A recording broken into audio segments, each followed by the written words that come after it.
பிரியமானவர்களே, ஆண்டவரும் அருமை ரட்சகருமா இருக்கிற இயேசு கிறிஸ்துவின் இனிய நாமத்தினாலே இந்த காலை வேளையிலே உங்களை நான் வாழ்த்துகிறேன்.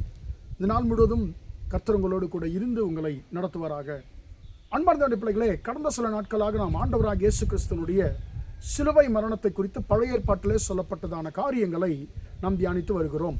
இன்றைக்கும் கூட ஆண்டவராக இயேசு கிறிஸ்துவனுடைய சிலுவை பாடுகளை குறித்து தீர்க்க தரிசனமாய் சொல்லப்பட்டதான ஒரு சில வசனங்களை நாம் வாசிக்க போகிறோம். ஏசாயா 53ஆம் அதிகாரத்தை இன்றைக்கு நாம் தியானத்திற்கென்று எடுத்துக்கொள்கிறோம்.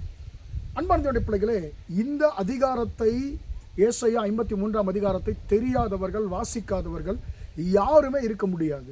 ஏனென்று சொன்னால் அந்த அளவுக்கு இது பிரபலமான ஒரு அதிகாரம், முக்கியமான அதிகாரம். சிலுவை பாடுகளின் பொழுது கண்டிப்பாக இதை ஒரு முறையாவது இதை நிச்சயமாக நாம் படிக்காமல் நாம் நம்முடைய பெரிய வெள்ளிக்கிழமை ஆராதனையை நாம் முடிக்கவே மாட்டோம். இன்றைக்கு இதில் இருக்கக்கூடிய ஒரே ஒரு வசனத்தை மட்டும் இன்றைக்கு நான் உங்களோடு கூட பேச நான் விரும்புகிறேன். ஏசாயா 53ஆம் அதிகாரம் 4ஆம் வசனம் இப்படியாக சொல்லுகிறது. நான் உங்களுக்கு அதை வாசிக்கிறேன்.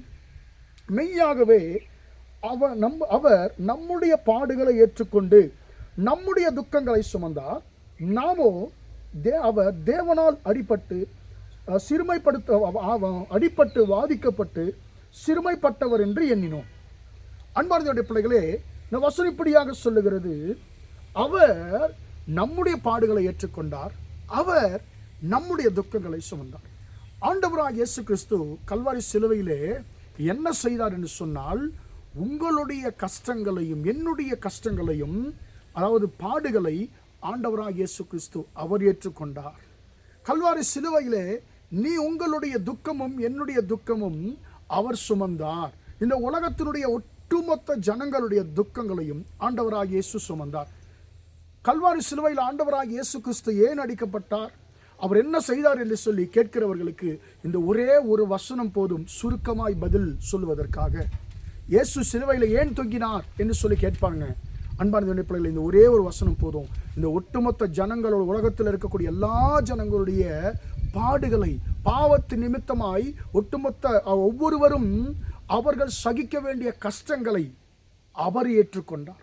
சிலுவையிலே அவர் நம்முடைய எல்லாருடைய பாவத்து நிமித்தமாய் நாம் சுமக்க வேண்டிய பாடுகளை, நம் ஒவ்வொருவருடைய பாடுகளை கல்வாரி சிலுவையிலே அவர் ஏற்றுக்கொண்டார். அவர் சுமந்து கொண்டார், நம்முடைய பாடுகளை ஏற்றுக்கொண்டார். அந்த பாடுகளை நாம் சகிக்கும் பொழுது நமக்கு துக்கம் வரும். அந்த துக்கத்தையும் அவரே ஏற்றுக்கொண்டார்.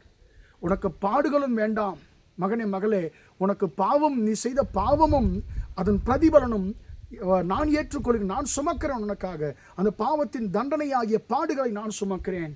அந்த பாடுகளில் வருகிற துக்கத்தையும் நான் சுமக்கிறேன். உனக்கு நான் சமாதானத்தை கொடுக்கிறேன் என்று சொல்லிதான் ஆண்டவராகிய இயேசு கிறிஸ்து கல்வாரி சிலுவையிலே அவர் தொங்கினார். அன்பார்ந்த பிள்ளைகளே, அவர் சிலுவையிலே அப்படி நம்முடைய பாடுகளை ஏற்றுக்கொண்டு நம்முடைய துக்கங்களை சுமந்தது நிமித்தமாக நமக்கு என்ன செய்தார், அவர் நமக்கு என்ன நன்மை, அது நிமித்தமாய் ஆண்டவராகிய இயேசு சிலுவையில் அறையப்பட்டார் சொல்லுகிறோம். அது நிமித்தமாக என்ன நன்மை மனுக்குலத்திற்கு அவர் கொண்டு வந்தார் என்று சொல்லி நாம் கேட்போம் என்று சொன்னால், இந்த வசனம் சொல்லுகிறது, நமக்கு சமாதானத்தை உண்டு பண்ணும் ஆக்கினை, அதாவது தண்டனை அவர் மேல் வந்தது என்று சொல்லி அன்பார்ந்த இடத்தில் நாம் 5ஆம் வசனத்திலே நாம் வாசிக்கிறோம். நமக்கு சமாதானத்தை உண்டு பண்ணும் ஆக்கினை அவர் மேல் வந்தது. ஆண்டவராக இயேசு கிறிஸ்து கல்வாரி சிலுவையிலே அவர் பட்டதான பாடுகளின் நிமித்தமாக அன்பார்ந்த இடத்தில் உங்களுக்கும் எனக்கும் இந்த உலகத்திற்கும் என்ன கிடைச்சது தெரியுமா? சமாதானம் கிடைத்தது. எல்லா பாடுகளையும் அவர் ஏற்றுக்கொண்டு எல்லா துக்கங்களையும் அவர் சுமந்து கொண்ட நிமித்தமாக மனுக்குலத்திற்கு சமாதானம் கிடைத்தது.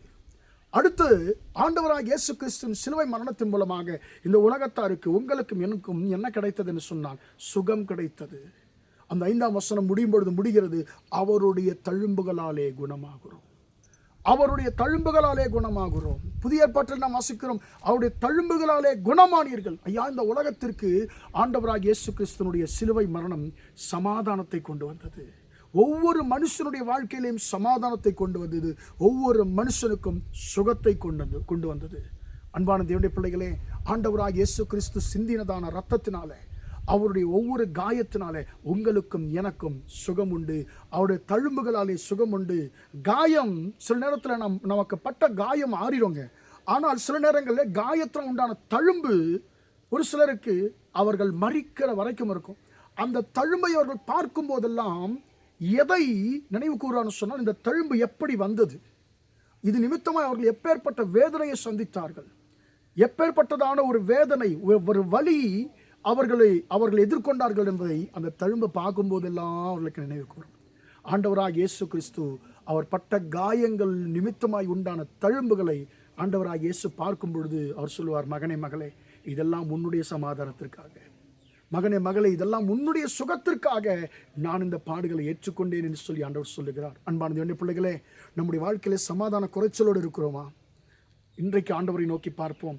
அவர் உங்களுக்காக, எனக்காக அவர் சமாதானத்தை கொடுப்பதற்காக அவர் சிலுவையிலே தொங்கினார். பலவீனத்தோடு நாம் இருக்கிறோமா? அவரை நோக்கி பார்ப்போம். நமக்கு சுகம் கொடுக்கும்படியாக ஆண்டவராகிய இயேசு கிறிஸ்து சகல விதமான வேதனைகளை, காயங்களை அவர் ஏற்றுக்கொண்டார்.